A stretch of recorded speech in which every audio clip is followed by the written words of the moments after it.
영국에선 엘리자베스 2세 여왕의 즉위 70주년을 기념하는 나흘간의 축제가 시작이 됐는데요. 북한 김정은 위원장도 축전을 보냈습니다. 하지만 영국 내에서는 왕실의 존재에 대한 부정적인 의견도 갈수록 커지고 있다고 하는데요. 김현지 기자가 전해드리겠습니다. 하늘에서 비행기가 70이라는 숫자를 만들고 붉고 푸른 연기로 창공을 가로지릅니다. 군인 1,400명, 말 200마리가 버킹엄 궁을 떠나 행진하며 관람객들을 맞이합니다. 엘리자베스 2세 영국 여왕의 즉위 70주년을 기념하는 플래티넘 주빌리입니다. It was beautiful. It's just being British makes you feel very proud when everybody comes together like this. 지난 1952년에 즉위한 엘리자베스 2세 여왕은 올해 96세로 영국 역사상 재위 기간이 가장 긴 군주입니다. 나흘간의 행사를 알리는 첫 기념식은 여왕의 손끝에서 시작한 불빛이 커다란 나무 조형을 밝히는 것으로 마무리됐습니다. 영국 왕실은 국가의 자존심과 위신을 높여주는 상징적, 외교적 영향력과 함께 국내외 관광객 유치 효과를 내왔습니다. Expect to have around 1,000 customers per hour here, or even more. 반면 영국의 지난달 물가 상승률은 선진국 가운데 가장 높은 9%로 서민들의 살림살이는 빡빡해지는데 화려한 왕실 생활을 세금으로 보전해야 하는 데 대한 비판도 커지고 있습니다. If I was to ask a lot of young people, they wouldn't care one way or the other. I don't really think we should have the royal family because they're really no different to what other people are. 최근 여왕의 둘째 아들인 앤드루 왕자가 미성년자 성폭행 의혹에 휩싸이는 등 왕실에 대한 호감도도 떨어지고 있습니다. 100년 뒤에도 왕실이 있겠냐는 질문에 부정적인 답은 41%로 10년 전 설문조사 당시 26%에 비해 훨씬 높아졌습니다.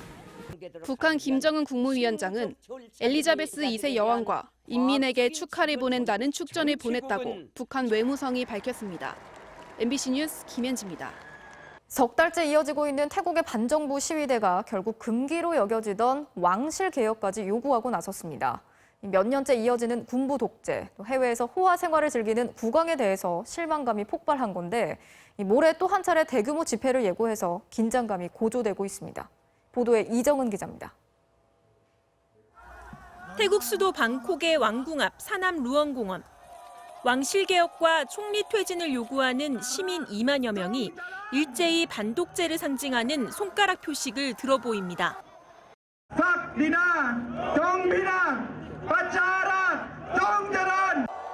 2014년 군부 쿠데타에 반대해 일어났던 민주화 집회 이후 최대 규모입니다.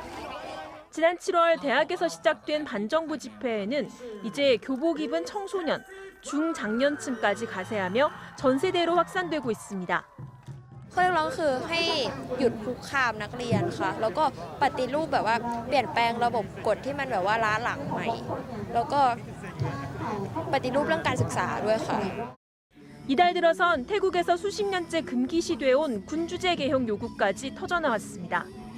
คือการไล่ระบอบประยุทธ์และการปฏิรูปสถาบันกษัตริย์ให้ได้ใช่ไหมคะทุกคน 2016년 왕위에 오른 태국 국왕은 전임 국왕과 달리 문란한 사생활로 끊임없이 구설에 오르고 있습니다.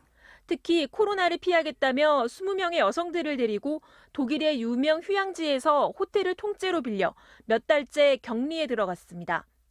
국왕은 또 취미 생활을 위해 소유한 항공기 38대를 유지하기 위해 매년 750억 원의 예산을 사용하는 것으로 알려졌습니다. 여기에다 레드불 창업주 손자의 뺑소니 사건이 권력층의 조작으로 무죄가 됐다는 사실까지 드러나면서 젊은이들의 분노에 기름을 부었습니다.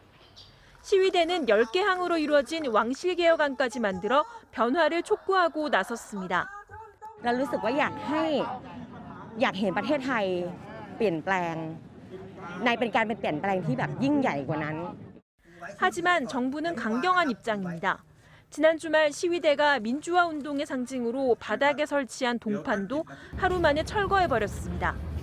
경찰은 최대 징역 15년형이 가능한 왕실 모독죄로 엄단하겠다고 밝힌 가운데 시위대는 오는 24일과 다음 달 14일 또다시 대규모 집회를 예고했습니다. MBC 뉴스 이정은입니다. 이 왕이 최고의 권력을 갖고 국가를 통치하는 제도를 군주제라고 부르는데요. 나라마다 방식은 다르겠지만 현재 지구상에서 29개 나라가 이 군주제를 유지하고 있다고 합니다.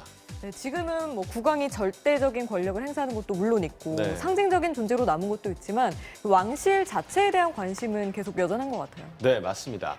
자, 여러 왕실 가운데 가장 파격적인 행보를 보이는 나라가 바로 스웨덴인데요. 스웨덴 국왕이 손주 5명을 왕실 호적에서 제외하기로 했다고 합니다. BBC 방송은 칼 구스타프 16세 국왕이 필립 왕자의 2 아들과 마들렌 공주의 3 자녀에게 스웨덴 왕족으로서 받았던 직함과 금전적 혜택을 제공하지 않기로 했다고 보도했습니다. 현 국왕의 손주 가운데 이들 5명은 공식적인 왕실의 의무도 따를 필요가 없게 되지만 왕실 구성원으로서 주어지는 공작 자귀는 유지된다고 하는데요. 이번 발표는 왕족의 직함을 위해 국민의 세금을 낭비할 필요가 없다는 스웨덴 왕실의 시각을 반영한 것이라는 해석인데요. 다만 스웨덴 왕위 승계 1순위인 빅토리아 왕세녀의 2 자녀는 예전처럼 왕족 직함과 왕가의 일원에게 주어지던 봉급을 계속 받게 된다고 합니다.